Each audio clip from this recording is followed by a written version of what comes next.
They say that if you work with bleach long enough, the smell seeps past your skin and settles right into your bones. I'm 65 years old, and on the damp, humid South Chicago mornings when the rain hits the pavement, I swear I can still smell it. It's the scent of survival. It's the smell of scrubbing out the grass stains, the sweat, and the arrogance of other people's lives so that my own son could walk into his future with a clean shirt and a clear head. My name is Janice. For 25 years, I was the face of Janice's Wash and Fold on 47th Street. To the neighborhood, I was just the tired, steady black woman with a pocket full of quarters and a warm smile, raising a boy on her own. To my son Marcus, I was a hero, but a small one. He saw the aching back, the calloused hands, and the sensible orthotic shoes. He saw a mother who loved him enough to work 14-hour shifts so he could go to Morehouse College and then Wharton to get his fancy business degrees. What Marcus didn't see, what nobody saw, was what I was doing with the quarters. People underestimate a woman who handles dirty laundry. They talk in front of you. They throw away receipts in their pockets. They complain about their landlords, their failing businesses, the commercial real estate market. I didn't just wash their clothes. I listened. When my landlord wanted to sell the crumbling building my laundromat was in, I bought it with the cash I'd hoarded in coffee cans. 2 years later, I bought the empty lot next door. Then a dilapidated strip mall in the West Loop before the gentrification hit. I leveraged, I reinvested, and I built. Today, the laundromat is long gone, replaced by a boutique coffee shop that pays me a ridiculous amount of rent every month. The neighborhood folks think I just retired on a modest pension and some lucky savings, living quietly in my restored red brick gray stone. They don't know that my holding company, J. Holdings, owns a third of the commercial real estate in the financial district. They don't know that my net worth has a comma and a lot of zeros that would make a Wall Street banker sweat. And neither does Marcus. I never told him. When he graduated and threw himself into the corporate world, clawing his way up to become a mid-level chief financial officer, I let him think I was just getting by. Why? Because I know what sudden, unearned wealth does to a young man. It softens the spine. It kills the hunger. I needed Marcus to build his own empire from the mud, just like his mama did. I wanted him to know the true weight of a dollar. But sometimes, I wonder if keeping my head down did more harm than good, especially when it comes to the people he chose to surround himself with. It was a Tuesday evening, the kind of quiet autumn night where the wind off Lake Michigan carries a bitter chill. I was sitting in my leather armchair, sipping a cup of chamomile tea, when my phone vibrated on the mahogany side table. Marcus flashed on the screen. "Hey, baby," I answered, letting the natural warmth flood my voice.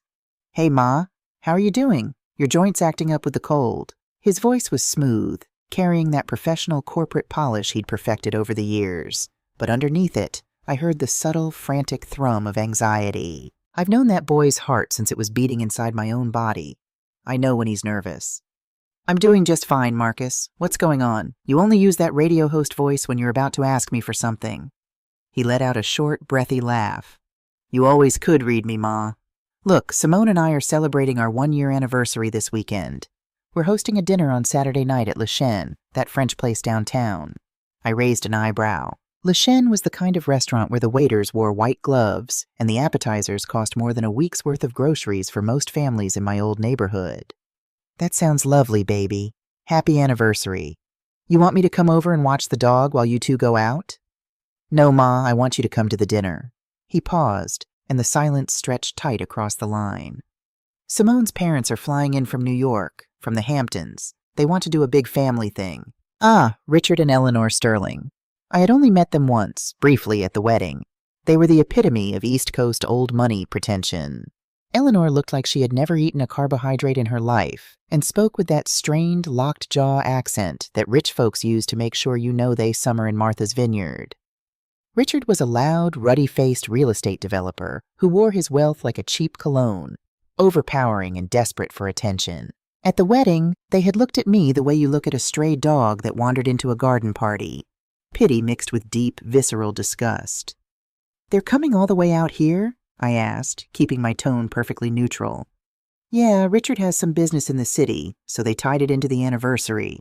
Marcus cleared his throat. It was a harsh, scraping sound. "So you'll come, right?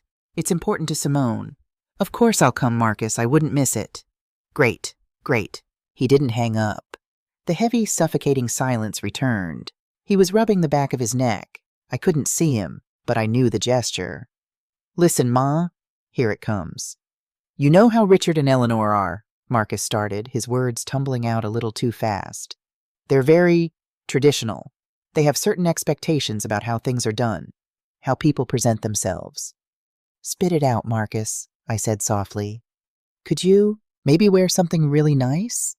Not the floral dress you wore to church last Easter. Something a bit more subdued? More elegant? He swallowed audibly.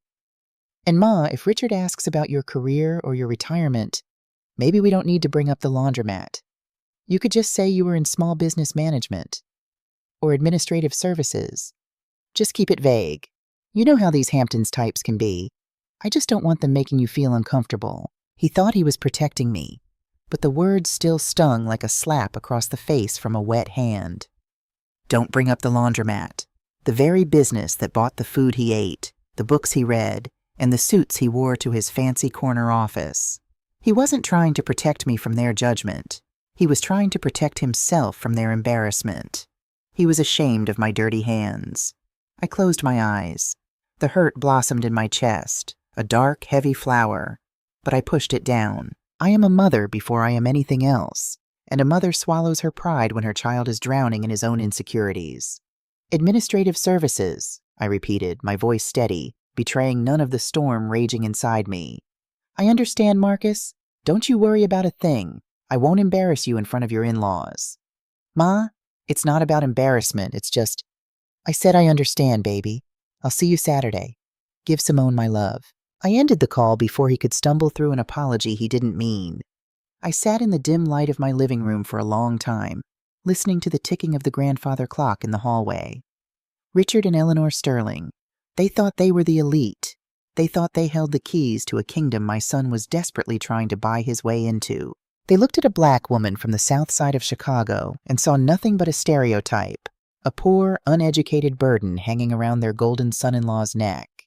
I stood up, the joints in my knees popping slightly, a genuine reminder of my age, and walked slowly up the curved oak staircase to my bedroom. I bypassed the main closet and walked into the large walk-in dressing room.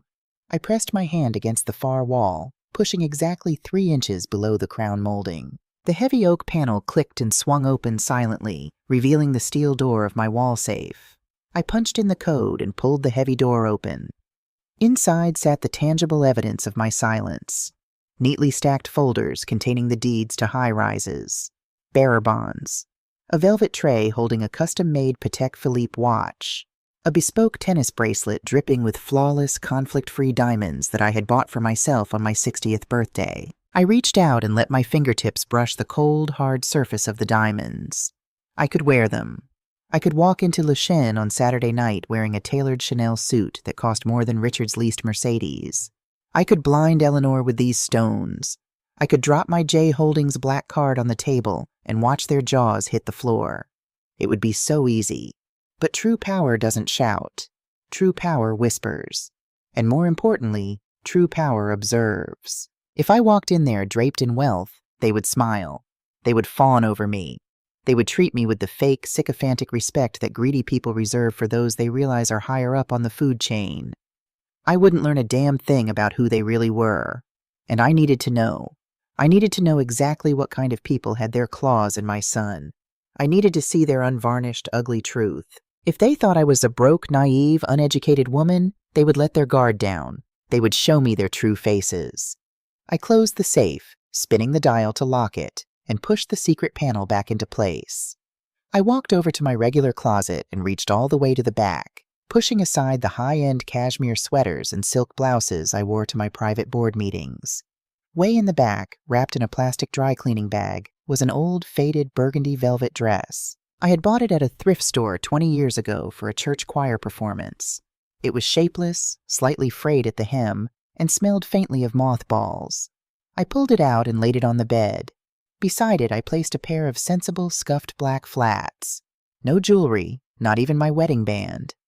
You want a poor, simple woman from the South Side? I whispered to the empty room, staring at the dress. All right, Eleanor, you're going to get exactly what you expect. I was mentally preparing myself for a night of microaggressions and condescending smiles when my phone rang again. It wasn't Marcus this time. The screen displayed a restricted number. I picked it up immediately. Janice speaking. Janice, it's Arthur.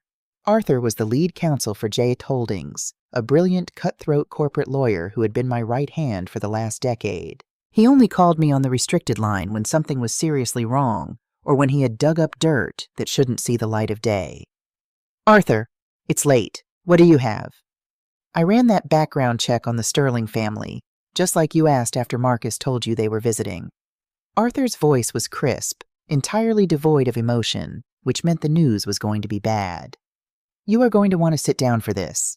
I didn't sit. I stood rigid by the bed, my eyes locked on the faded burgundy dress. Give it to me straight, Arthur. Stop building the suspense. I heard the rustling of papers on his end. Richard Sterling presents himself as a big swinging dick in the East Coast real estate market. Country clubs, Hamptons Estates, yacht clubs. It's all a facade, Janice. A house of cards built in a hurricane. Define house of cards, I demanded, my business instincts sharpening instantly. The mother vanished. The CEO took over.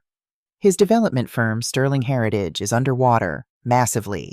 He took out 3 mezzanine loans to fund a luxury condo project in Manhattan right before the commercial market dipped. The project stalled. The interest is compounding daily. He is over-leveraged by at least $40 million. They have a 3rd mortgage on the Hamptons house just to maintain liquidity for their personal expenses. I narrowed my eyes. 40 million? How is he still operating? Why hasn't the bank called in the debt? Because he's been moving money around through shell companies to make the books look clean. But the music is about to stop, Janice. He's facing complete insolvency, possible bankruptcy, and if the SEC looks too closely at how he secured that last loan, potentially fraud charges. He has maybe 30 days before the whole thing collapses. The pieces of the puzzle began to snap together in my mind, forming an ugly, terrifying picture. Arthur, Richard isn't in Chicago to celebrate his daughter's anniversary. You don't fly across the country for a dinner party when you're 40 million in the hole. Exactly, Arthur said, his voice grim. Which brings me to the second part of the report. Marcus. My stomach plummeted. What about my son? Marcus was just promoted to Senior VP and Chief Financial Officer of the Midwest branch for Vanguard Venture Capital. Vanguard handles high-risk, high-yield bridge loans for distressed assets. Lord have mercy, I breathed, pressing my fingers to my temples. Richard doesn't have the collateral to get a loan anywhere on the East Coast. His name is radioactive right now. He needs a bridge loan to cover the mezzanine debt until he can liquidate his Manhattan properties. And he needs someone on the inside of a major VC firm to push the paperwork through, bypass the standard due diligence, and personally guarantee the risk. He wants Marcus to sign off on a fraudulent loan to save his own skin. My voice dropped to a lethal whisper. If Marcus signs that guarantee and Richard defaults, which he will because his assets are garbage, Vanguard will hold Marcus personally and criminally liable. It won't just ruin his career, Janice. It could put him in federal prison. The silence in my bedroom was absolute. The grandfather clock downstairs chimed the hour, a deep, mournful sound. This wasn't just about class. This wasn't just about a wealthy white family looking down their noses at a black man and his mother. This was a predatory attack. Richard and Eleanor Sterling were drowning, and they had come to Chicago to wrap their hands around my son's ankles and pull him down into the abyss with them. They were going to use his desperation to fit in, his desire to please them, to destroy his life. Do you want me to intervene, Janice? Arthur asked. I can make a few calls. I can have Vanguard flag Sterling Heritage in their system. Marcus won't even be able to open a file on them. No, I said instantly. Janice, if Marcus signs, I said no, Arthur. If you block it from the shadows, Marcus will never know the truth. He'll spend the rest of his life thinking his father-in-law is a titan of industry who just had a stroke of bad luck. He'll resent the firm, and Simone will manipulate him into feeling guilty for not helping her family. The boy needs to see the snake in the grass for himself. So what's the play? I looked down at the bed, at the faded burgundy velvet dress, at the scuffed black shoes. The anger that had been simmering in my chest crystallized, turning into something cold, hard, and unbreakable. The play is that we let Richard think he has the upper hand, I said, my voice as calm and flat as a frozen lake. I am going to that dinner on Saturday. I am going to play the part of the ignorant, helpless mother. I am going to let Richard Sterling talk. I'm going to let him puff up his chest and show me exactly how he plans to manipulate my boy. And then? Arthur asked, a hint of dark amusement creeping into his voice. He knew me. He knew what happened when someone threatened what was mine. Arthur, who holds the lease for Le Chêne, the restaurant downtown? I heard him typing rapidly on his keyboard. Give me a second. Ah, the building is owned by the Montgomery Trust, which was acquired by J Holdings 3 years ago. We are the landlords, Janice. Technically, you own the ground they're eating on. A slow, dangerous smile spread across my face. Perfect. I want you to pull every financial record you can find on Sterling Heritage. Every unpaid bill, every defaulted loan, every dirty secret Richard has tried to bury.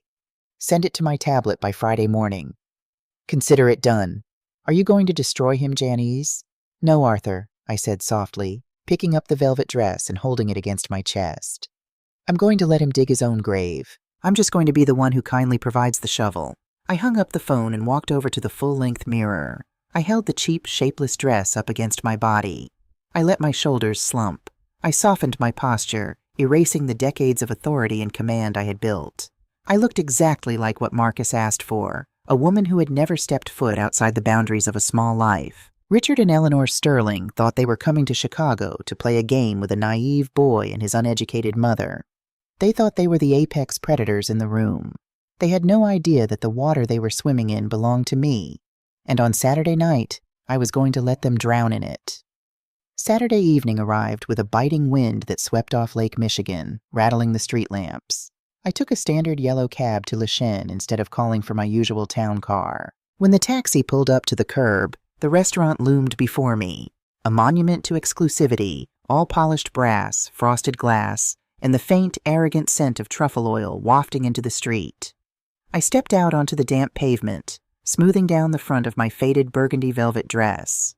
The fabric felt heavy and lifeless compared to the tailored silk I usually wore, and my scuffed black flats pinched my toes just a little. I had tied my hair back into a simple, severe bun, devoid of any styling products or pins. I looked exactly like what society told Richard and Eleanor Sterling I should be. Tired, poor, and utterly out of place. When I walked through the heavy revolving doors, the maitre d', a tall man with a pinched nose and an impeccably tailored suit, immediately stepped in my path. His eyes did a quick, ruthless inventory of my attire, categorizing me and dismissing me in the span of a single heartbeat. "Excuse me, madame," he said, his tone dripping with practiced condescension. "The kitchen entrance for deliveries is located in the alleyway. We do not allow walk-ins without a reservation, and we have a strict dress code." I didn't bristle. I didn't flash the platinum ring I'd left in my safe, nor did I demand to see his manager, though his manager, Monsieur Laurent, had literally sent me a holiday basket last December, thanking my company for keeping their rent stable during a tough quarter. Instead, I let my shoulders droop, playing the part of a timid, easily intimidated elderly woman. "Oh, I ain't here to deliver nothing, sir," I said, pitching my voice a little higher, adding a thicker southern drawl to my words. "I'm here to meet my boy. Marcus and Simone?" Before the maitre d' could ask me to wait outside, Marcus's voice cut through the hushed ambiance of the foyer. "Ma, over here!" I looked past the host station to see Marcus stepping out of the main dining room. He was wearing a sharp, charcoal gray Tom Ford suit, one I secretly knew he had bought with his first big Vanguard bonus. He looked handsome, powerful, and utterly terrified. Behind him stood Simone, draped in a minimalist white silk dress that probably cost $3,000, looking like a nervous ghost. And seated at the largest, most visible booth by the floor-to-ceiling windows were Richard and Eleanor Sterling. "Madame is with the Sterling party," the maitre d' said, his demeanor shifting instantly from hostility to stiff, forced politeness. "Right this way." As I walked across the plush carpet, I felt the eyes of the other patrons sliding off me. It's a fascinating thing being invisible. Wealth commands attention, but poverty demands averting the eyes. You become a smudge on their pristine worldview. When I reached the table, Richard and Eleanor didn't stand. "Janice," Eleanor said, extending a hand that felt like a bundle of cold twigs covered in diamonds. Her smile was sharp, tight, and completely devoid of warmth. Her eyes flicked up and down my burgundy dress, lingering on the frayed hem. "How brave of you to join us. I imagine a place like this is quite overwhelming for you. Bless your heart, it sure is, I replied, taking her hand briefly before sitting in the chair Marcus pulled out for me. All these forks and spoons. A body hardly knows what to do with them all. Richard let out a booming theatrical laugh that didn't reach his eyes. He was a large man, his face flushed red from the expensive wine he was already drinking. To the untrained eye, he looked like a successful titan of industry. But I had spent 30 years sitting across from men just like him in boardrooms. I saw the faint sheen of nervous sweat on his forehead. I noticed how his custom Rolex slid too loosely around his wrist, as if he'd recently lost weight from stress. I knew he was a man staring down the barrel of a $40 million deficit. Well, Janice, don't you worry, Richard said, signaling the waiter with an arrogant snap of his fingers. Tonight you're rolling with the big dogs. Order whatever you like. Have you ever had escargot? That's snails, by the way. I know they probably don't serve that down at the laundromat. Marcus stiffened beside me. I felt the heat radiating off my son in waves. I glanced at him from the corner of my eye. His jaw was clenched so tight I thought his teeth might crack, but he stayed silent. Good. Let him watch. Let him see. I think I'll just stick to the chicken, Mr. Sterling, I said mildly, folding my hands in my lap. Don't want to upset my stomach with anything too fancy. The menus arrived. They were printed entirely in French, without prices. Do you need me to translate, Janice? Eleanor offered, leaning across the table. It was a classic microaggression, disguised as help. I know the education system in your neighborhood might not have prioritized foreign languages.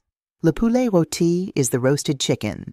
It's very simple. I happen to speak fluent French, having spent 3 summers overseeing the acquisition of a boutique hotel chain in Lyon.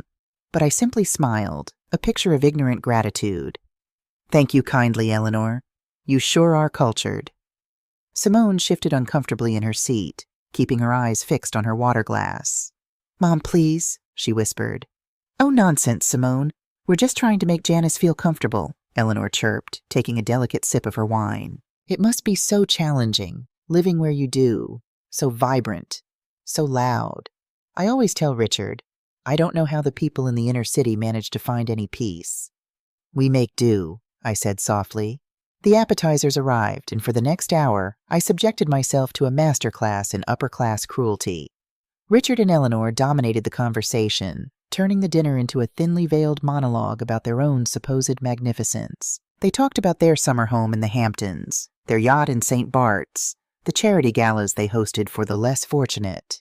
Every sentence was a weapon designed to remind me of my place at the bottom of the hierarchy, and to remind Marcus of the debt he owed them for allowing him into their golden family.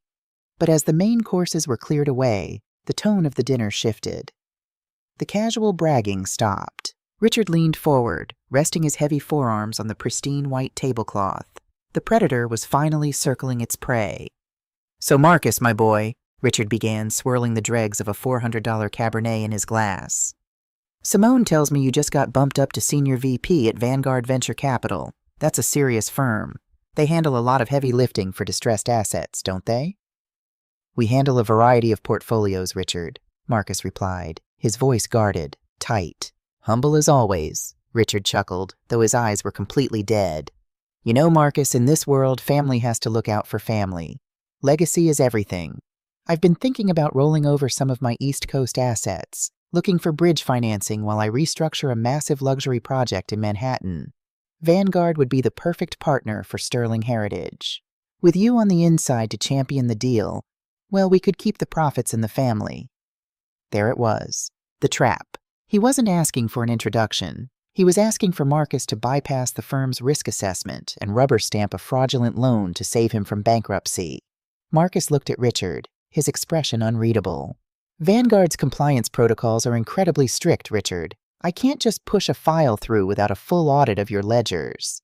Richard's fake smile slipped for a fraction of a second, revealing the desperate, cornered animal underneath. Of course. But a senior VP has discretion.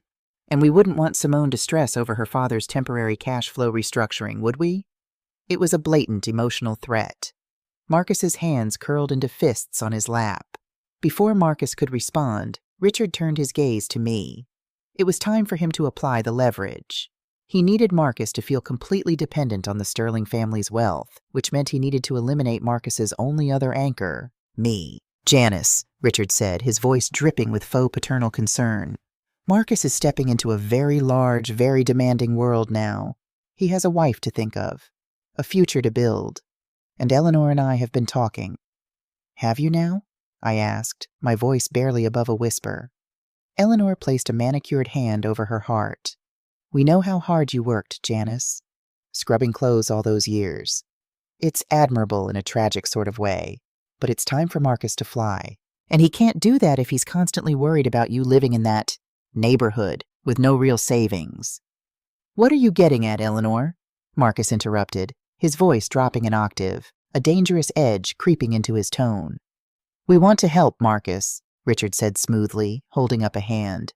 We own a very exclusive golf club out in the Hamptons. We have a massive kitchen staff. Janice, we could easily arrange a light administrative job for you back there, peeling vegetables, managing the dishwashers. You'd have a steady paycheck. I looked down at my plate, letting the silence stretch. Or, Richard continued, misinterpreting my silence as shame, if you're too tired to work, we are willing to offer you a modest stipend.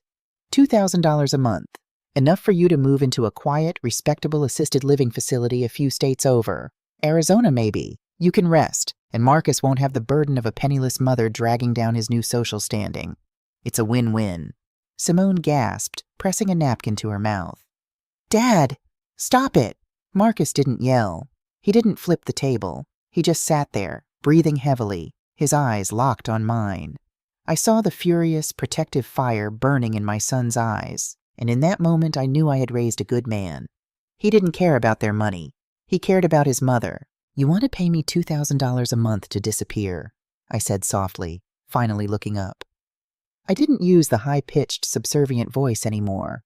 I let my natural resonance return, deep, smooth, and grounded. We want to relieve Marcus of a burden, Eleanor corrected sharply. Just then, the waiter approached the table, carrying the leather booklet that held the bill. It was impeccable timing. Richard snatched the booklet with a grand, sweeping gesture. Don't you worry your head about any of this, Janice. I'll handle the check. Consider it a down payment on your new life. He pulled out a heavy gold credit card and tossed it onto the silver tray. The waiter bowed and walked away. The table descended into a suffocating, tense silence. Richard leaned back, looking incredibly pleased with himself, having played the benevolent king showering alms on the peasants. 3 minutes later, the waiter returned. He looked slightly pale, leaning down to whisper discreetly in Richard's ear. Monsieur, I am so sorry, but your card has been declined. Richard's face flushed a violent dark crimson. Declined? That's impossible. Run it again. I have, monsieur. Twice. The terminal says account frozen. It's a security measure, Richard stammered, pulling out his wallet with shaking hands. He fumbled, pulling out a platinum card. I travel a lot. They must have flagged the out-of-state charge. Use this one. The waiter took it and scurried away. Eleanor was staring at her husband, her flawless mask cracking with genuine panic. Marcus and Simone exchanged a look. I just sat perfectly still. 2 minutes later, the waiter returned, looking completely mortified. Monsieur Sterling, I do not know what to say. This card is also declined. Code 04. The bank has requested we confiscate the card. What? Richard slammed his fist onto the table, making the crystal wine glasses rattle. This is an outrage. Do you know who I am? Your machine is broken. Fetch your manager immediately. That won't be necessary, I said. My voice wasn't loud, but it cut through the dining room like a freshly sharpened blade. I didn't slouch anymore. I sat up perfectly straight, rolling my shoulders back. The posture of the tired laundress evaporated, replaced by the commanding presence of a woman who owned half the skyline. I reached into my small, worn handbag. Monsieur Laurent, I called out, not looking at the waiter, but projecting my voice toward the front of the restaurant. The general manager, who had been watching the commotion from afar, practically sprinted to our table. He looked at Richard, then at Marcus, and finally, his eyes landed on me. He froze. The color drained from his face as he recognized the woman beneath the faded velvet dress. Madame? Madame Janice? Monsieur Laurent stammered, bowing so low I thought his forehead might hit the table. Good evening, Madame CEO. I had no idea you were dining with us tonight. You usually have your assistant call ahead for the private room." Richard stopped breathing. Eleanor looked like she had just been slapped. "CEO?" Eleanor whispered, her voice cracking. "Manager, you are mistaken. This woman is a laundress from the South Side." "Madame," the manager said to Eleanor, his voice suddenly very cold. "This is Janice Montgomery, the head of J Holdings. She is the owner of the Montgomery Trust. She owns the building you are currently sitting in." I didn't look at them. I pulled a sleek, heavy black metal card, an American Express Centurion, from my bag and placed it gently on the silver tray. "Run the card, Laurent," I said smoothly. "Put Mr. Sterling's tab on my corporate account and add a 40% tip for the waiter for having to deal with the shouting." "Right away, Madame Janice." "Thank you, Madame." Laurent bowed again and hurried off, taking Richard's declined plastic and my black metal card with him. I finally turned my gaze to Richard and Eleanor. They looked like they were physically shrinking in their seats. The arrogance had been wiped completely clean from their faces, replaced by a raw, naked terror. They realized in a split second that the burden they had just tried to pay $2,000 to banish was a billionaire. And worse, she was a billionaire who now knew exactly how desperate, broke, and morally bankrupt they were. "You see, Eleanor," I said, my voice dripping with honey and razor blades, "the lower classes might not know how to appreciate expensive French art. We might not know how to pronounce le poulet rôti." I leaned forward, looking dead into Richard's panicked, sweating face. "But we damn sure know how to pay our bills." I stood up, smoothing the front of my thrift store dress. I looked down at my son. Marcus's eyes were wide, shining with a mixture of shock, awe, and a deep, vindicated pride. He hadn't known the extent of my wealth, but he knew his mother. He knew I never walked into a battle I wasn't prepared to win. "Marcus, Simone," I said softly, offering them a genuine smile. "Happy anniversary. I think I'm going to head home now. The air in here has gotten a little too desperate for my taste." I didn't wait for a response. I turned on my heel and walked out of the restaurant. The maitre d' rushed to hold the door open for me, bowing his head as I passed into the cold, crisp Chicago night. I took a deep breath of the freezing air, feeling the familiar, comforting scent of the city. I was Janice from the South Side, and tonight I had taken out the trash. The morning after a storm is always the quietest. Sunday dawned over the south side of Chicago with a pale, crisp light that filtered through the stained glass transom above my front door. I stood in my kitchen wearing my favorite worn-out cotton robe, brewing a pot of chicory coffee. The smell of the dark, bitter roast filled the room, grounding me just as it had for the last 40 years. To the rest of the world, I was Janice Montgomery, the billionaire phantom who had humiliated the East Coast elite at Le Chêne mere hours ago. But in this kitchen, I was just a woman enjoying her Sunday peace. That peace, however, was destined to be short-lived. At exactly 8 a.m., my restricted line rang. It was Arthur.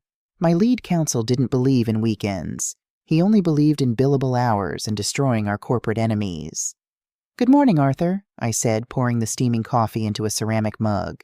"I take it our friends didn't sleep well?"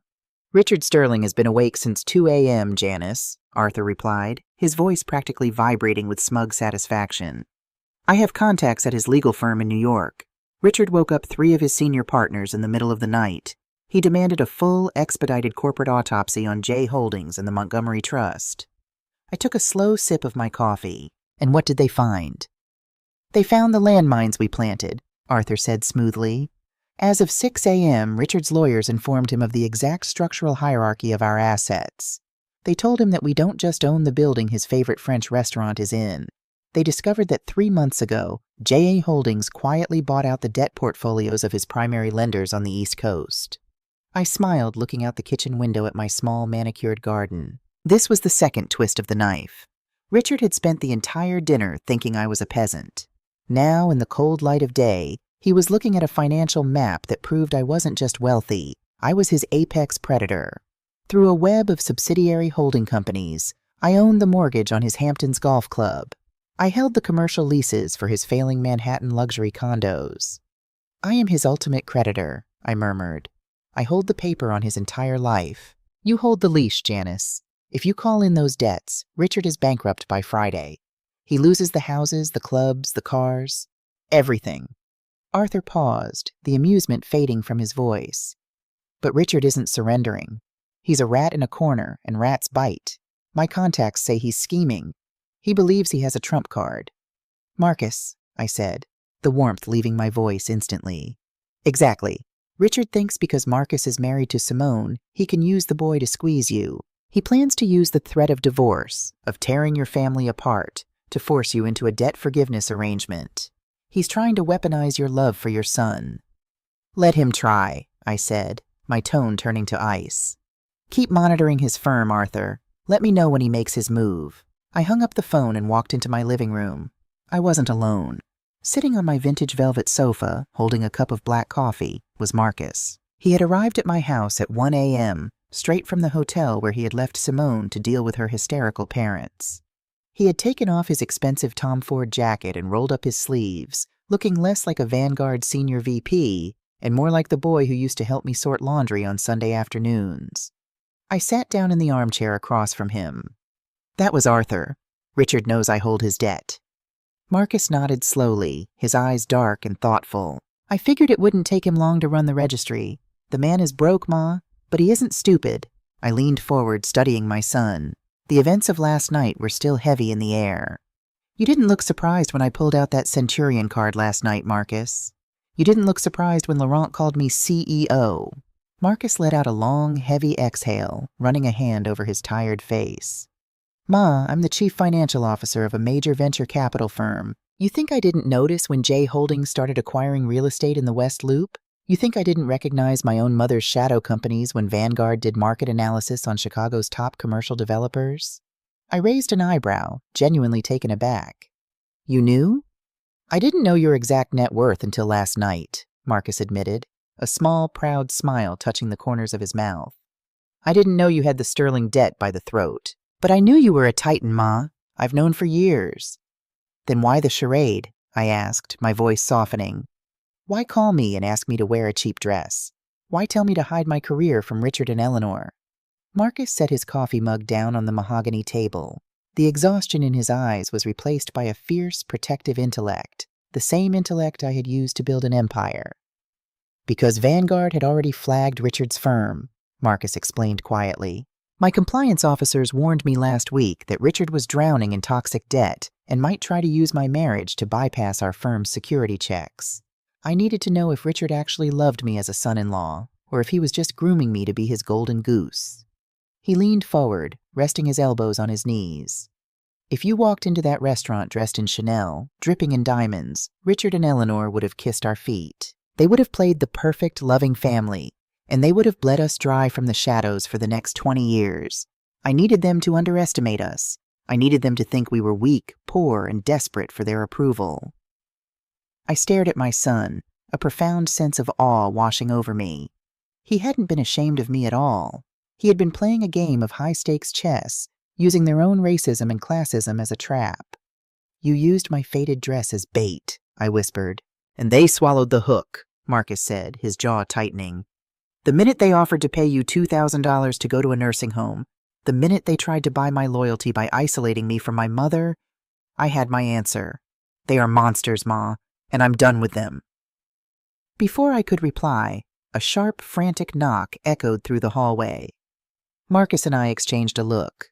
I stood up, tightening the belt of my robe, and walked to the front door. When I opened it, I didn't find an angry Richard or a haughty Eleanor. I found Simone. She looked entirely broken. The flawless, perfectly curated Hamptons heiress was gone. She was wearing a baggy college sweatshirt and sweatpants, her hair thrown into a messy knot. Her eyes were red, swollen, and smeared with yesterday's mascara. She looked small, terrified, and utterly lost. Simone, I said gently, stepping aside. Come in, child, out of the cold. She walked into the foyer, shivering despite the warmth of the house. When she stepped into the living room and saw Marcus sitting on the sofa, a sob ripped from her throat. She collapsed onto her knees on the Persian rug, hiding her face in her hands. Marcus was off the sofa in a second. He dropped to his knees beside her, wrapping his strong arms around her trembling shoulders. Simone, baby, I'm here. It's okay. I'm here. I'm so sorry, Simone gasped, her voice broken and raw. Marcus, Janice, I am so sorry. I didn't know. I swear to God I didn't know how evil they were. I walked over and sat on the edge of the coffee table, handing her a box of tissues. Take a breath, Simone. Tell us what happened. Simone wiped her face, leaning heavily against Marcus's chest. After you left the restaurant last night, my parents were in a panic. When we got back to their hotel suite, my father locked himself in the study with his lawyers on speakerphone. He didn't know I was standing in the hallway. I heard everything. She looked up at me, her eyes filled with a horrific, devastating clarity. It is a terrible thing for a child to realize her parents are villains. They're bankrupt, Janice, Simone whispered, her voice trembling. My whole life, the trust funds, the vacations, the private schools, it was all built on a mountain of debt and lies. My father is $40 million in the hole, and I heard him tell his lawyer, I heard him say he was going to use my marriage to blackmail you. Marcus's grip on Simone tightened. What exactly did he say, Simone? Simone swallowed hard, tears tracing fresh paths down her cheeks. He said that Marcus is too soft, too much in love with me to let our marriage fail. My father is planning to invite you to the Sterling Heritage Annual Charity Gala next Friday. It's a massive media event. All the East Coast elite will be there. The press, the politicians. I saw the strategy immediately. It was the play of a desperate man. He wants to corner me in public. Yes, Simone nodded frantically. He said he's going to put you in a VIP booth with all the cameras on you. Then he's going to pull Marcus aside and threaten to cut me off, to drag my name through the mud in the tabloids, to manufacture a scandal that will ruin Marcus's career at Vanguard. He's going to tell Marcus that the only way to save our marriage and his reputation is if you, Janice, sign a forbearance agreement forgiving all of his corporate debt and reducing his commercial rent to zero. The room went dead silent. The grandfather clock ticked, heavy and rhythmic. Richard Sterling wasn't just a snob. He was an extortionist. He was willing to sacrifice his own daughter's happiness and marriage to protect his ego and his country club memberships. And what did your mother say to all this? I asked, my voice deathly calm. Simone let out a hollow, bitter laugh. My mother told him it was a brilliant plan. She said, these inner city people are all about family loyalty. Squeeze the boy, and the mother will bleed out her wallet to protect him. Marcus closed his eyes, pressing his forehead against Simone's temple. Simone, I am so sorry. Don't be, Simone said fiercely, pulling back slightly to look her husband in the eyes. The sorrow in her expression was suddenly replaced by a cold, hardened resolve. It was the look of a woman who had finally woken up from a lifelong coma. Marcus, for 32 years I have been their perfect little doll. I smiled when they told me to. I dated who they told me to. I turned a blind eye to the way they treated the staff, the way they looked down on the world. But I won't let them destroy the only real, honest thing I've ever had. I won't let them destroy us. She turned to look at me. Her hands were shaking, but her chin was held high. Janice, Simone said, her voice dropping to a fierce whisper. My father thinks he holds the winning hand because he thinks I will side with my blood. He thinks I will beg Marcus to save my family's fortune. Will you? I asked softly, testing her mettle. No, Simone said, without a fraction of a second's hesitation. I want you to burn his empire to the ground. A heavy, electric silence filled the living room. Marcus looked at his wife with a mixture of shock and deep, profound respect. I looked at the young woman kneeling on my rug and saw, for the first time, the strength hidden beneath her silk and privilege. They invited you to the gala to trap you, Simone continued, her eyes flashing with a vengeful fire. But they don't know that I'm on your side. I'll get you the VIP passes. I'll get you access to the main stage. I know every back door and security protocol at that event. She reached out and took my hands in hers. Her skin was cold, but her grip was like iron. Janice, Simone pleaded, my parents have used their money as a weapon to humiliate people for decades. Please, let me help you take the weapon away from them. I looked down at our joined hands. The faded, wrinkled hands of a Southside laundress holding the manicured hands of a Hamptons heiress. We were two completely different women, from two completely different worlds, united by our love for Marcus and our shared disgust for the arrogance of Richard and Eleanor Sterling. I slowly pulled my hands back. I stood up from the coffee table, walking over to the window to look out at the quiet street. The neighborhood was waking up. People were walking to church. Children were playing on the sidewalks. Honest people, living honest lives. Richard Sterling thought he could bring his poison into my city. threaten my son, and walk away clean. He thought a charity gala full of cameras and rich friends would protect him from a black woman he perceived as beneath him. He was about to learn a very hard, very public lesson. I turned back to face my son and my daughter-in-law. I let the persona of the quiet retiree slip away completely, allowing the ruthless, calculating CEO of J Holdings to step into the light. "Simone," I said, my voice resonating with absolute, unwavering authority. "Get me the VIP passes. Marcus, get Arthur on the phone and tell him to draft the foreclosure notices for every single property Richard Sterling owns." A slow, dangerous smile spread across my face. "If Richard wants to put on a show for the cameras," I said softly, "then we are going to give him the performance of a lifetime. There is a specific kind of armor a woman must wear when she goes to war. For 25 years, my armor had been a stained apron, a pocket full of quarters, and the stoic, invisible face of a South Side laundress. It protected me from the elements, from the exhaustion, and from the pity of the people whose dirt I washed away. But tonight the armor was different. It was Friday evening. Outside my Greystone, a cold, relentless Chicago rain was falling, slicking the streets into black mirrors. Inside, I stood before the full-length glass in my dressing room. I was not the woman who had walked into Le Chêne last Saturday. That woman was dead and buried. Tonight, I wore a custom-tailored midnight blue silk velvet gown by Oscar de la Renta.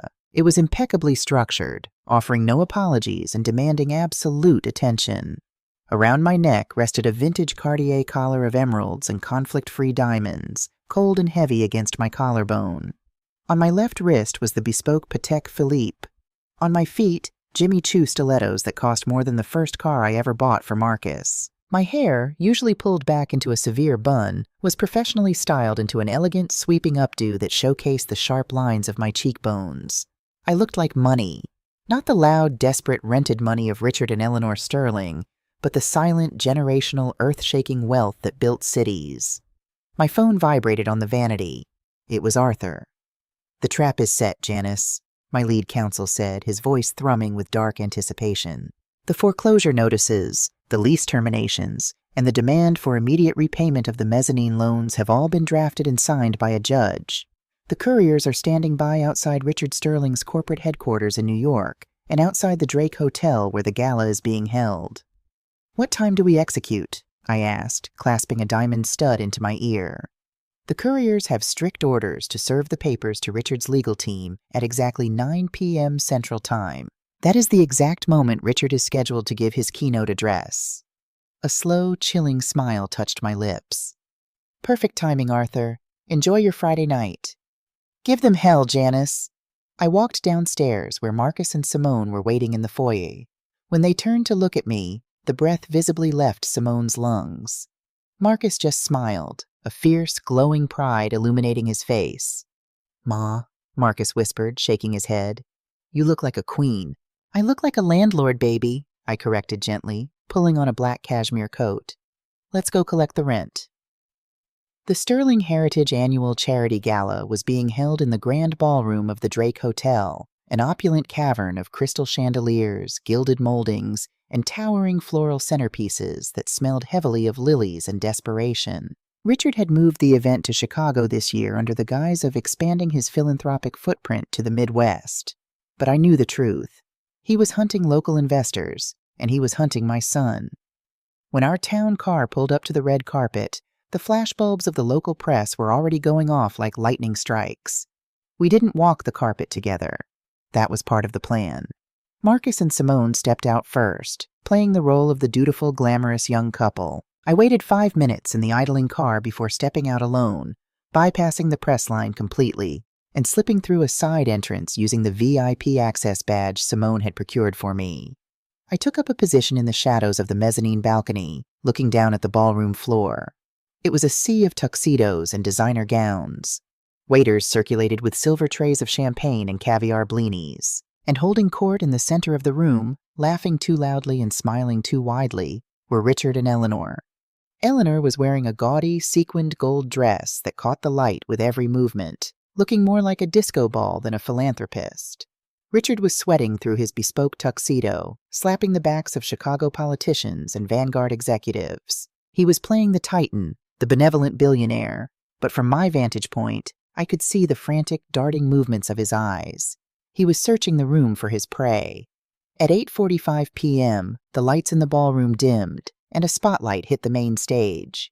A string quartet finished their piece, and Richard Sterling practically jogged up the velvet-lined steps to the mahogany podium.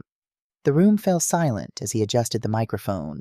"Ladies and gentlemen, esteemed guests, friends," Richard boomed, his voice echoing off the vaulted ceiling. "Thank you for joining Eleanor and me tonight. For over 30 years, Sterling Heritage has not just been a real estate firm, it has been a family. And family is about lifting each other up, especially those who have less." He paused, letting the fake humility wash over the crowd. I watched from the balcony, my face entirely impassive. "We are here tonight to raise money for underprivileged youth," Richard continued smoothly, "to give them a chance to step out of the shadows of their inner-city neighborhoods and into the light of opportunity. Because if there is one thing I have learned, it is that true wealth is not measured by bank accounts, but by the legacy of love and support we leave behind." It was a beautiful speech. It was also a complete lie. Arthur had already confirmed that the charity took 70% of its donations for administrative fees, which funneled directly back into Richard's failing holding companies. "Speaking of family," Richard said, his tone shifting into something dangerously familiar, "I want to take a moment to acknowledge my beautiful daughter, Simone, and her brilliant husband, Marcus." The spotlight swung violently through the crowd, illuminating Marcus and Simone standing near the front of the stage. The crowd applauded politely. "Marcus," Richard said, leaning over the podium, a predatory gleam in his eye, "why don't you come up here, son? Say a few words about the new, exciting partnership Vanguard Venture Capital is forging with Sterling Heritage to build a better future." There it was, the ambush. In front of 500 of Chicago's wealthiest elites, the press, and the senior partners of Vanguard, Richard was publicly declaring a partnership that didn't exist. If Marcus walked up to that microphone and denied it, he would look like a rogue executive publicly humiliating his billionaire father-in-law, causing a massive PR scandal for his firm. If he agreed, he would be legally cornered into forcing the fraudulent bridge loan through Vanguard's compliance office. Richard had painted my son into a corner with an audience of hundreds. Marcus stiffened, the muscles in his jaw working frantically. He looked at Richard, then glanced up toward the darkened balcony where he knew I was watching. But before Marcus could take a single step toward the stage, Simone moved. She didn't look back at her husband. She didn't hesitate. Draped in a simple, elegant black gown, Simone Sterling marched up the velvet steps, her heels clicking sharply against the polished wood of the stage. Richard looked confused as his daughter approached the podium. "Simone, sweetheart, I meant Marcus." "I know what you meant, Dad," Simone said. Her voice was remarkably steady, amplified by the microphone, cutting through the vast ballroom like a gunshot. She stood beside her father, gripping the edges of the podium. The spotlight was blinding, but she didn't flinch. "My father talks a lot about family," Simone began, looking out over the sea of confused, wealthy faces. "He talks about legacy. He talks about helping those with less. For 32 years, I believed him. I believed that the Sterling name stood for honor, for hard work, for philanthropy." Eleanor, standing at a VIP table near the front, suddenly stopped smiling.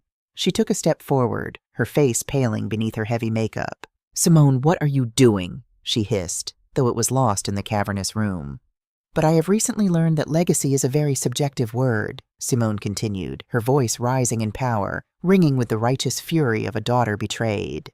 "I have learned that some people use philanthropy as a mask to hide their own moral and financial bankruptcy. I have learned that some men will use their own children, their own sons-in-law, as human shields to protect their egos and their country club memberships from the consequences of their own greed."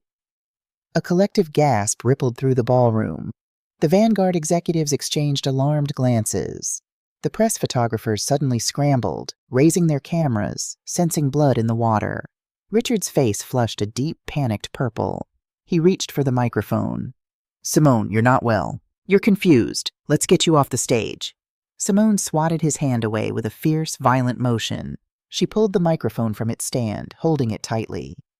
"I have never been thinking more clearly in my life," she declared, her voice echoing off the crystal chandeliers. "My father brought my husband here tonight to extort him. He intended to use the pressure of this room, the threat of scandal, to force Vanguard into issuing a $40 million fraudulent loan to save Sterling Heritage from complete insolvency. Pandemonium erupted in the ballroom. People began whispering furiously. Eleanor put a hand to her chest, looking like she was going to faint. "You're lying!" Richard roared, his carefully constructed facade shattering completely.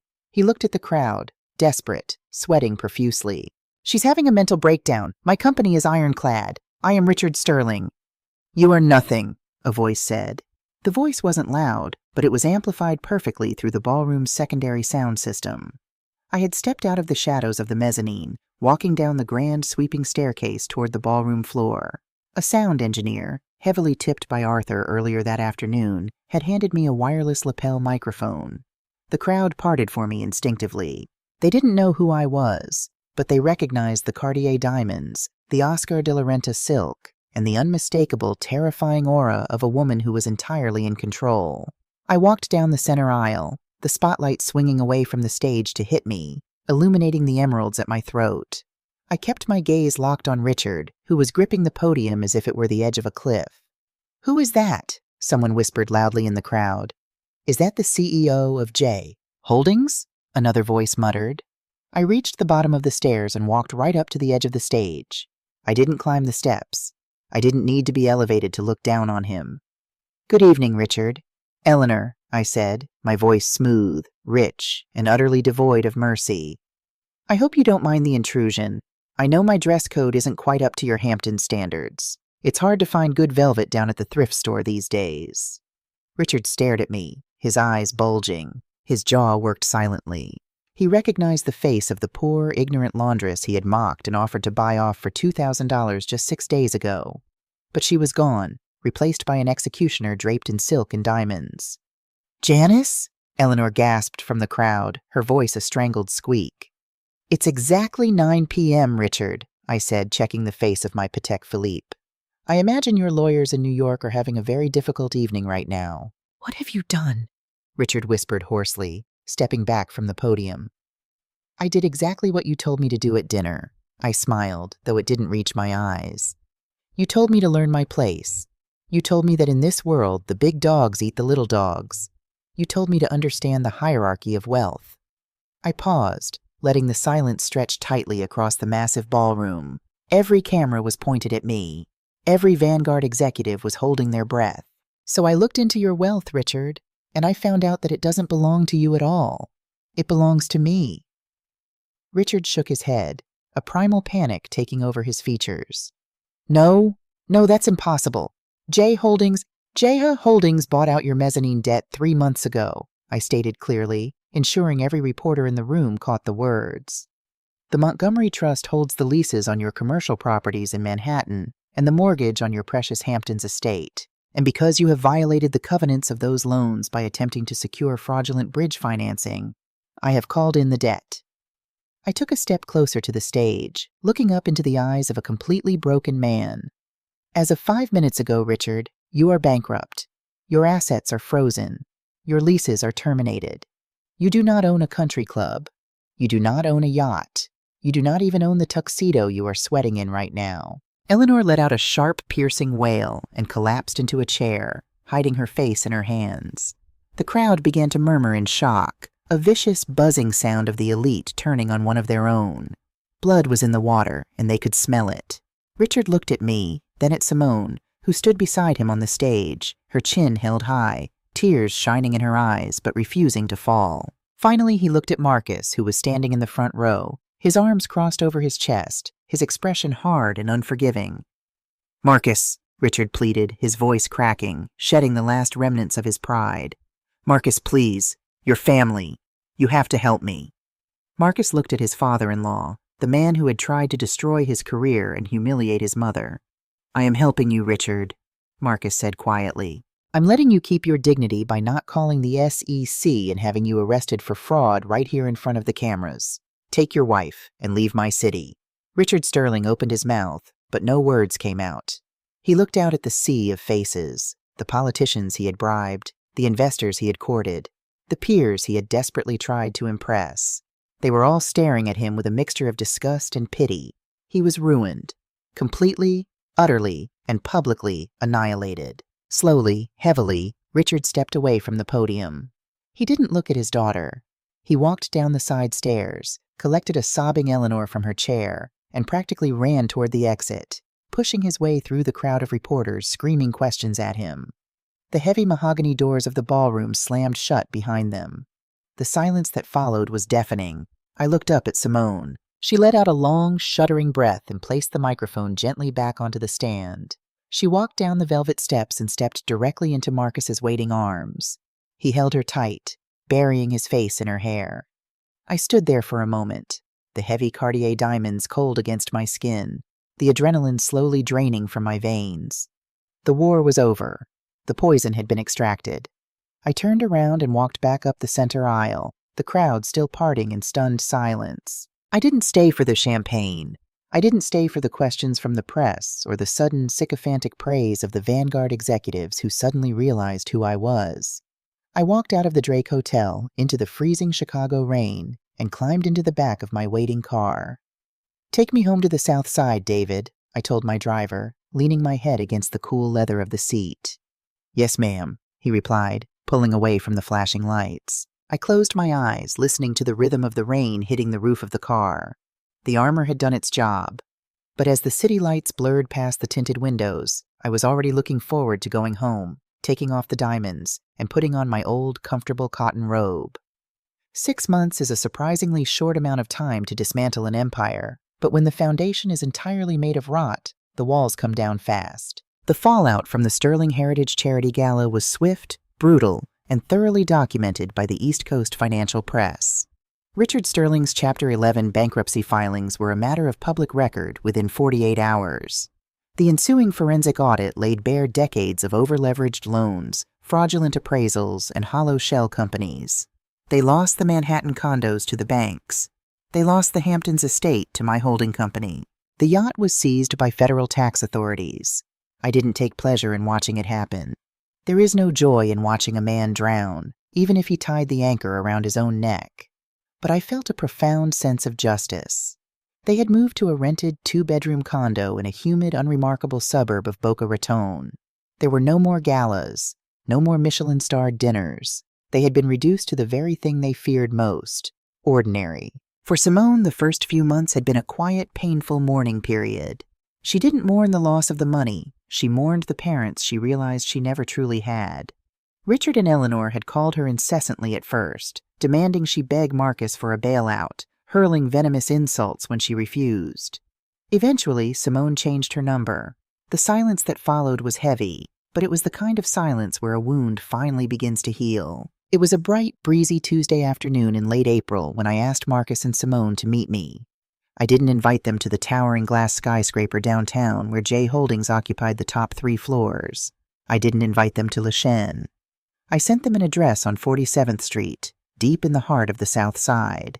When my town car pulled up to the curb, I stepped out into the vibrant, chaotic energy of my old neighborhood. The air smelled of roasting meats from the corner bodega, exhaust fumes, and the sweet, sharp scent of impending rain. I wasn't wearing Oscar de la Renta today. I wore a pair of comfortable tan slacks, a navy blue cashmere cardigan, and my sensible flats. I walked up to a bustling boutique coffee shop on the corner. The large glass windows let in streams of afternoon sunlight, illuminating the exposed brick walls and the polished hardwood floors. Above the door, a sleek iron sign read, "The Wash and Bean." Marcus and Simone were already sitting at a rustic wooden table near the back. Marcus was in his shirt sleeves, his Vanguard tie loosened around his neck. Simone looked radiant.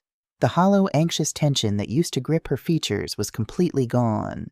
She wore a simple linen dress, her hair curling naturally around her shoulders. She looked like a woman who could finally breathe. "Ma," Marcus smiled, standing up to kiss my cheek as I approached. "You're late. That's a first."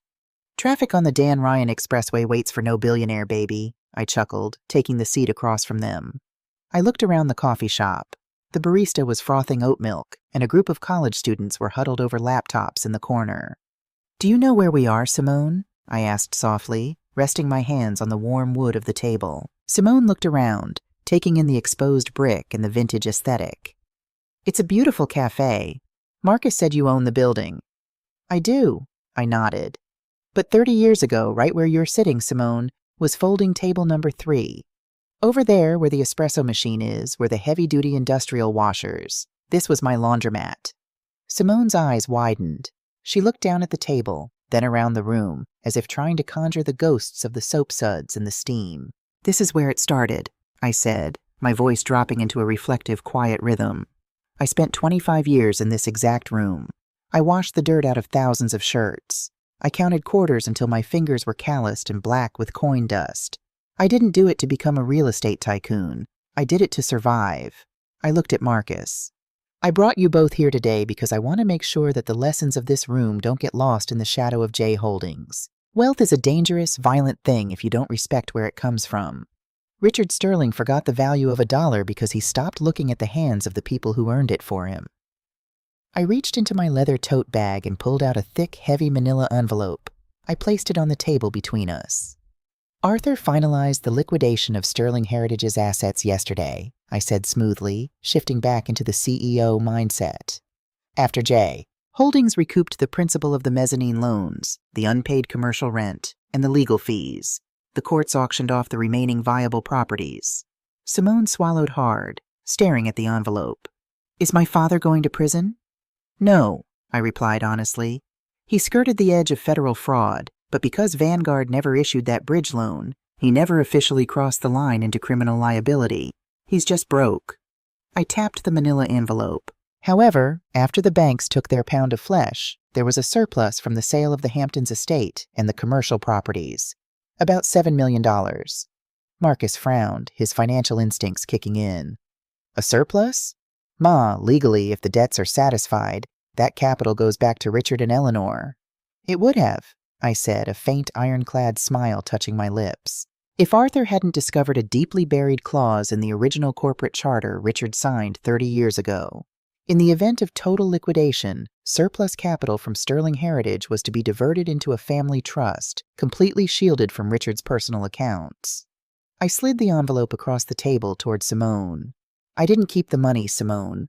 I don't want a single dime of your father's tainted empire in my ledgers. And I certainly wasn't going to let Richard get his hands on it, because he would just use it to start another fraudulent scheme and put himself in a federal penitentiary." Simone reached out with trembling hands and opened the envelope. She pulled out a stack of legal documents, bound by a thick blue ribbon. The emblem of the Montgomery Trust was stamped at the top. "What is this?" Simone whispered, her eyes scanning the dense legal jargon. "That is the Sterling Montgomery Vanguard Trust," I said softly. "It contains the $7 million recovered from the ashes of your parents' empire. But it is not for you, Simone, and it is not for Marcus." Marcus looked at me, confusion flickering in his eyes. "Then who is it for, Ma?" I looked directly at Simone. Her eyes were locked onto the 3rd page of the document, where the beneficiaries were listed. I watched the exact moment her breath hitched in her throat. I watched a single tear break free and slide down her cheek. "It's for my grandchildren," I said, my voice thick with emotion. Simone looked up at me, her hand instinctively coming up to rest over her lower abdomen. It was a subtle gesture, barely noticeable to anyone who didn't know what to look for. But I knew. I had known since she walked into my house 2 weeks ago and refused the glass of wine I offered her. Marcus turned his head, looking from me to Simone, tracking the placement of her hand. The Vanguard executive melted away, leaving only a stunned, hopeful young man. "Simone? Are we?" Simone let out a wet, joyful laugh, nodding her head. "I'm 10 weeks, Marcus. I was going to tell you tonight after dinner." Marcus let out a sound that was half laugh, half sob. He reached across the chairs, pulling Simone into a fierce, desperate embrace, burying his face in her neck. The coffee shop around them blurred into insignificance. I sat back in my chair, letting them have their moment, a profound warmth expanding in my chest. The cycle of toxicity had been broken. The poison of the Sterling legacy stopped here. When Marcus finally pulled back, wiping his own tears, he looked at me with a reverence that took my breath away. "Ma, how did you know?" "I'm a mother, Marcus," I smiled gently. "I know everything." I pointed to the documents on the table. "I set up that trust, Simone, but I put locks on it that Richard Sterling would have hated. That money will sit in a high-yield index fund growing quietly. But your child, my grandchild, cannot touch the principal until they are 30 years old. Simone wiped her eyes, looking at the paperwork with profound respect. And the stipulations? Ironclad, I confirmed. To access any of the capital, they must hold a continuous tax-paying job for 5 consecutive years after graduating. They must volunteer 200 hours a year in their community. There will be no unearned Ferraris at 16. There will be no penthouse apartments paid for by a magic checking account. If they want to build an empire, they will have to know what a day's labor feels like. Simone reached across the table and took my hand. Her grip was strong and warm. You didn't just save Marcus from my father, Janice, Simone whispered, her voice shaking with gratitude. You saved my baby. You saved them from becoming what I was raised to be. You are nothing like them, Simone, I said fiercely, squeezing her hand. You proved that when you walked up on that stage at the Drake Hotel. You have fire in your blood. You have integrity. And that is the only inheritance that truly matters. Simone looked down at her hands, taking a deep, fortifying breath. When she looked back up, the vulnerability had been replaced by a sharp, focused determination. Janice, I don't want to just be a wife who lunches, Simone said. I spent my whole life watching my mother manage the appearance of wealth while contributing absolutely nothing to the world. I don't want that. I want to work. I was hoping you'd say that, I smiled. Will you teach me? Simone asked, leaning forward. Not just how to invest or how to manage a portfolio. I want you to teach me how to build something real, how to be sharp, how to protect my family, how to command a room without having to shout. I looked at the daughter-in-law I had once dismissed as a fragile Hamptons doll. Beneath the soft linen dress there was steel. She was ready to be forged. We start on Monday, I said, my tone turning brisk and professional. You report to the J Holdings building at 7 a.m. sharp. You won't have a corner office. You're going to start in property management. You're going to learn how to read a profit and loss statement. You're going to learn how to negotiate commercial leases, and occasionally, you're going to have to deal with broken plumbing in the West Loop. Simone grinned, a bright, genuine smile that lit up the room. I wouldn't want it any other way. Good, I said, standing up from the table. Because I intend to retire someday, and someone is going to have to help Marcus run the empire. It might as well be someone who isn't afraid to get her hands dirty. I left them at the coffee shop, holding hands across the table, whispering excitedly about the future. I walked out onto 47th Street just as the first drops of spring rain began to hit the pavement. I didn't open my umbrella. I just let the cool water wash over my face. Sunday morning came around again, quiet and steady. I woke up at 5 a.m., my body's internal clock refusing to acknowledge that I didn't have a laundromat to open. I walked down to the kitchen, wrapped in my faded cotton robe, and brewed a pot of chicory coffee. I took my ceramic mug out to the front porch of my graystone. The street was silent. The neighborhood was still asleep. In the back of my closet, wrapped in plastic, the burgundy velvet dress hung in the dark. It would stay there. I didn't need the armor anymore. The war was over, and the borders of my family were secure. For decades, I had allowed people to underestimate me. I had hidden my power to protect my son from the corrupting influence of easy money. But standing on the stage at the Drake Hotel had changed something inside me. I had realized that true power isn't just the ability to write a massive check or the ability to destroy a corrupt man's empire. True power is the ability to walk away from the ashes, return to the South Side, and drink a cup of coffee on your front porch in peace. My phone buzzed in my pocket. I pulled it out. It was a text message from Marcus. Included was an ultrasound photo, a tiny, blurry, beautiful smudge of light in the darkness. The newest Vanguard executive, the text read. We love you, Ma. I looked at the image, tracing the screen with my thumb.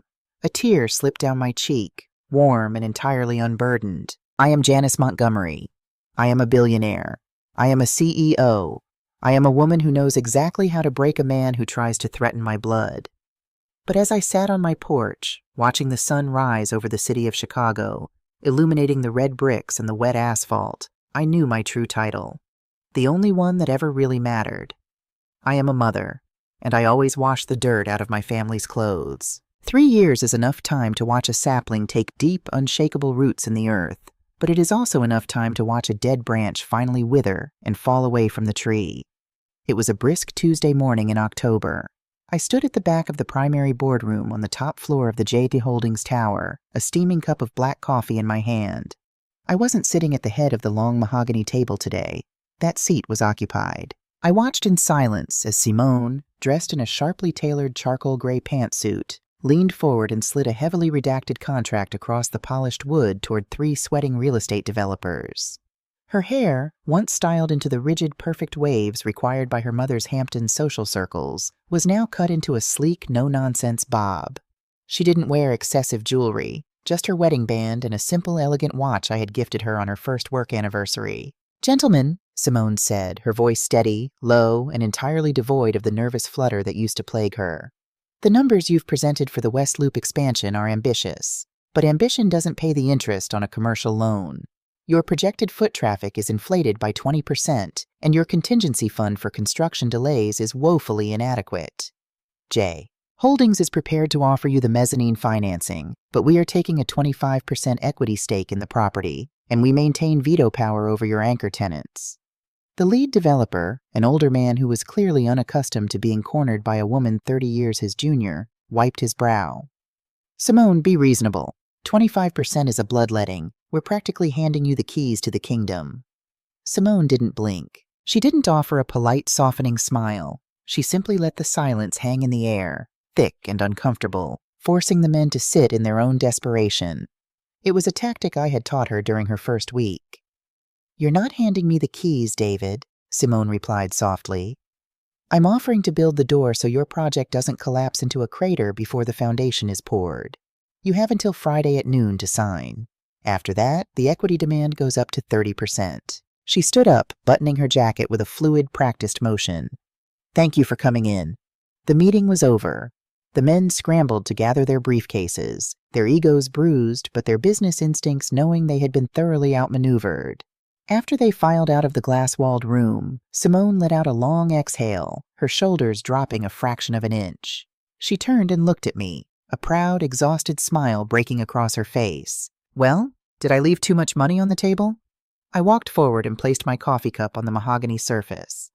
"You left exactly enough for them to feel like they still have a pulse, which means they'll sign the contract by tomorrow morning. You did perfectly, Simone." Over the last 3 years, Simone hadn't just learned the business. She had devoured it. She started at the bottom, dealing with leaky roofs in commercial warehouses and fighting with municipal zoning boards. She learned the grit of the city. More importantly, she learned her own worth.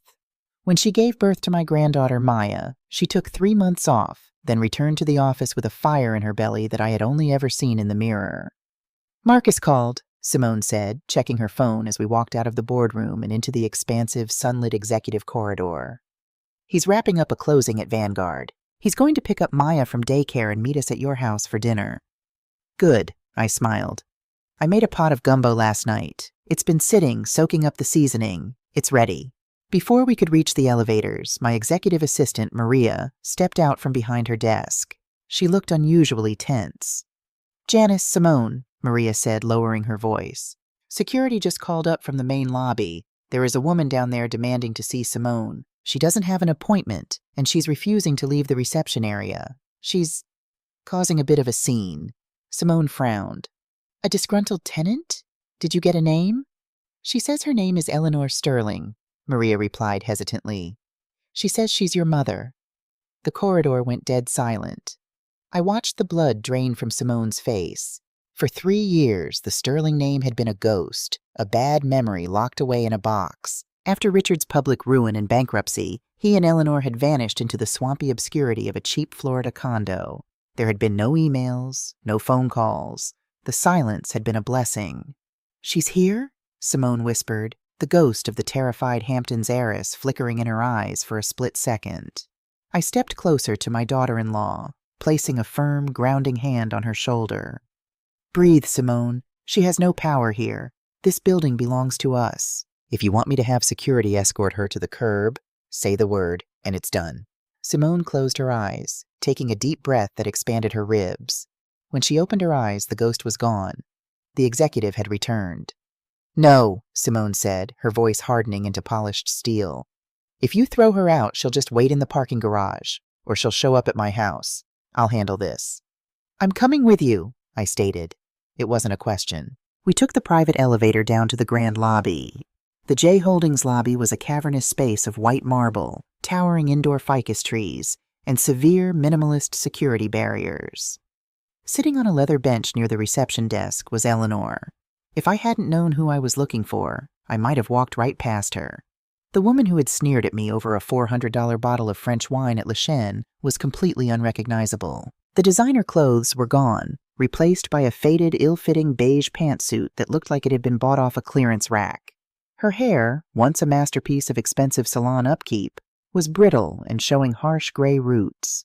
The heavy gold jewelry had been pawned long ago, but what struck me most was her posture. The arrogant, spine-straight superiority had collapsed. She looked like a woman who had been slowly ground down by the weight of her own irrelevance. When Eleanor saw Simone approaching, she stood up quickly, clutching a worn leather handbag to her chest. "Simone?" Eleanor gasped, taking a step forward. "Oh, my beautiful girl. Look at you." She reached out to hug her daughter, but Simone stopped 6 feet away, crossing her arms over her chest. The physical barrier she erected was as solid as a brick wall. "What are you doing in Chicago, Mother?" Simone asked, her voice chillingly polite. "And how did you get past the building's exterior security?" Eleanor dropped her arms, a flash of the old, manipulative victimhood crossing her face. "Is that how you greet your mother after 3 years? I told the guards I was family.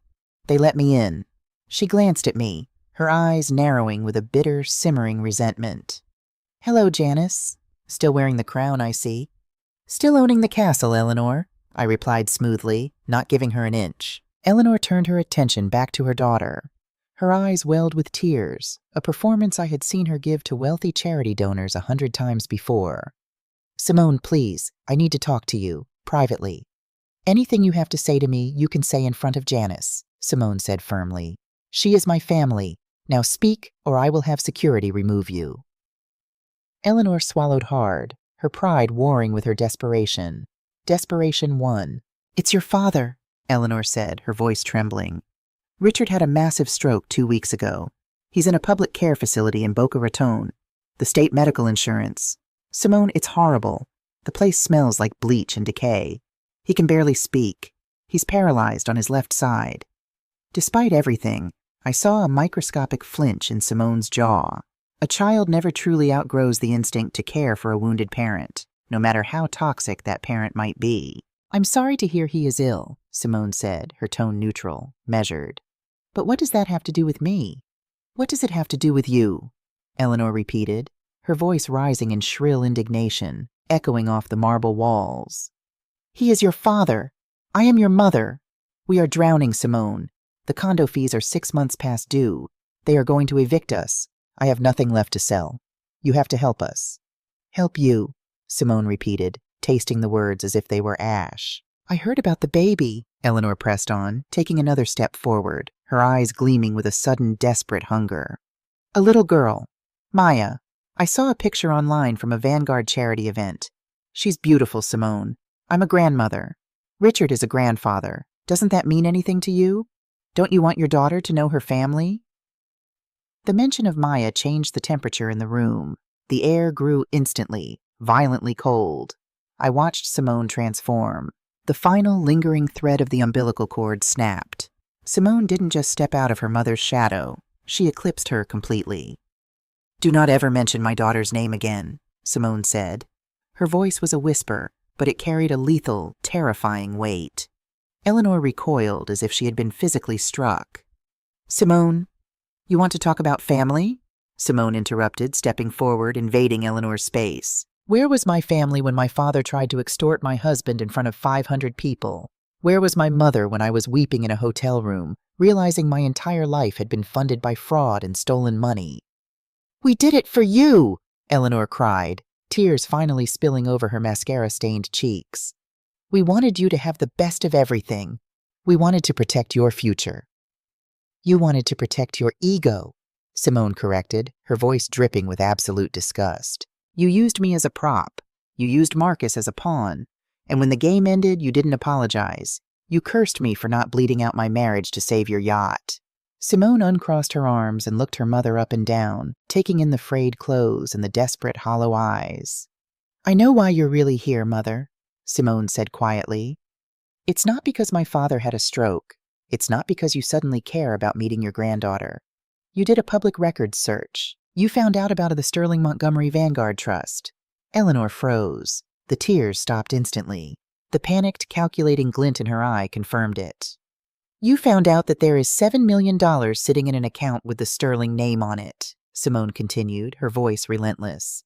You thought you could come up here, play the grieving, desperate grandmother, and guilt me into unlocking that capital to save you from eviction. It's our money, Eleanor hissed, the venom finally leaking out, her true nature breaking through the facade of the desperate mother. That money came from Richard's properties, from our investments. You have no right to hoard it while we rot in a public ward. You lost the right to that money the minute you committed fraud, Simone said calmly. But you want to know the absolute truth, Mother? Even if I had the power to unlock that trust today, which I don't, because Janice was smart enough to lock it until Maya is 30, I wouldn't give you a single dime.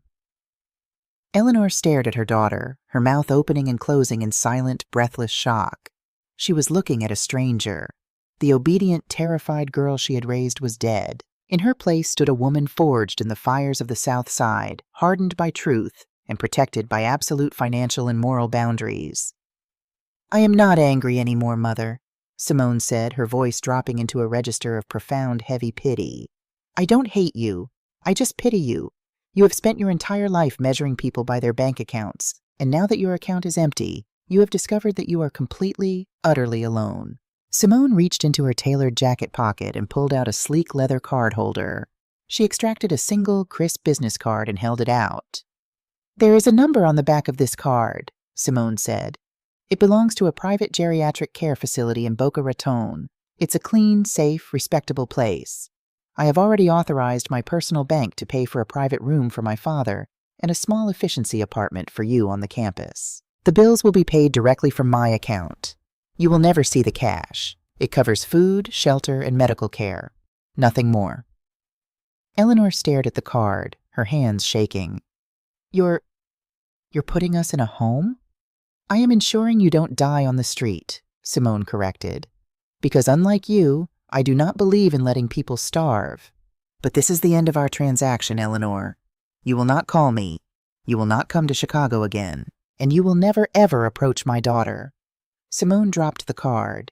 It fluttered through the air, landing softly on the marble floor at Eleanor's feet. If you try to contact me or my family again, Simone added, her voice echoing with the finality of a closing vault, I will cancel the payments, and you can figure out how to survive on your own. Do we understand each other? Eleanor looked down at the card.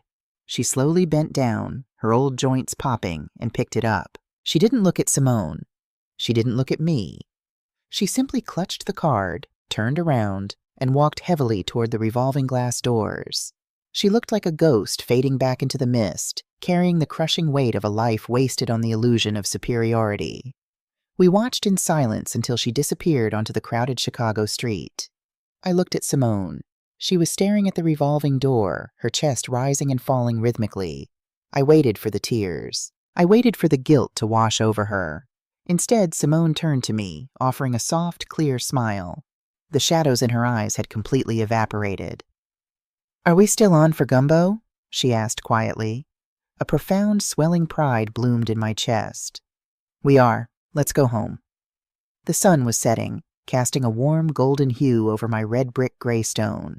The crisp autumn air smelled of fallen leaves and distant wood smoke. I sat in my wicker chair on the front porch, a blanket draped over my knees. The front door was open, and the rich, spicy aroma of my Southside gumbo drifted out from the kitchen. Inside, I could hear Marcus laughing, a deep booming sound, followed by the high, joyful shrieks of 3-year-old Maya as he chased her around the living room. Simone stepped out onto the porch, carrying 2 mugs of hot chicory coffee. She handed one to me and sat in the chair beside mine, wrapping both hands around the warm ceramic. We sat in comfortable silence for a long time, watching the street lamps flicker to life down the block. You did a hard thing today, Simone, I said softly, staring out at the falling leaves. Cutting off a limb to save the body is always painful, even when the limb is gangrenous. Simone took a sip of her coffee, resting her head against the back of the chair. It didn't feel painful, Janice. For the first time in my life, it just felt right. I looked at her, and I realized I didn't owe her my soul just because she gave me my DNA. My family is in there. She nodded toward the open door, where Marcus was now holding Maya upside down while she giggled uncontrollably. You protected your peace, I said, nodding. And you protected your daughters. Simone turned her head to look at me, her eyes filled with a deep, quiet reverence. I only knew how to do it because I watched you. You taught me that true power isn't about crushing people. It's about building walls so strong that the people who want to break you simply bounce off. I smiled, taking a slow sip of the dark, bitter coffee. For decades, I had hidden my wealth. I had played the silent laundress, hoarding my power, waiting for the day I might need to use it to protect my son. I had used it to break Richard Sterling. I had used it to expose the lies, the greed, and the hollow arrogance of a world that thought it was better than me. But as I sat on my porch, listening to the laughter of my son, the giggles of my granddaughter, and the steady, calm breathing of the brilliant woman my son had married, I realized that the war was truly, finally over. The Montgomery legacy wasn't the skyscrapers downtown. It wasn't the millions sitting in the Vanguard Trust. The legacy was the quiet strength of the women sitting on this porch. It was the absolute certainty that no matter what storms came, no matter who tried to buy our dignity or test our boundaries, we would never be moved. I leaned back in my chair, closing my eyes, and let the cool Chicago wind wash over me. I was Janice from the South Side, and my family was finally, permanently safe.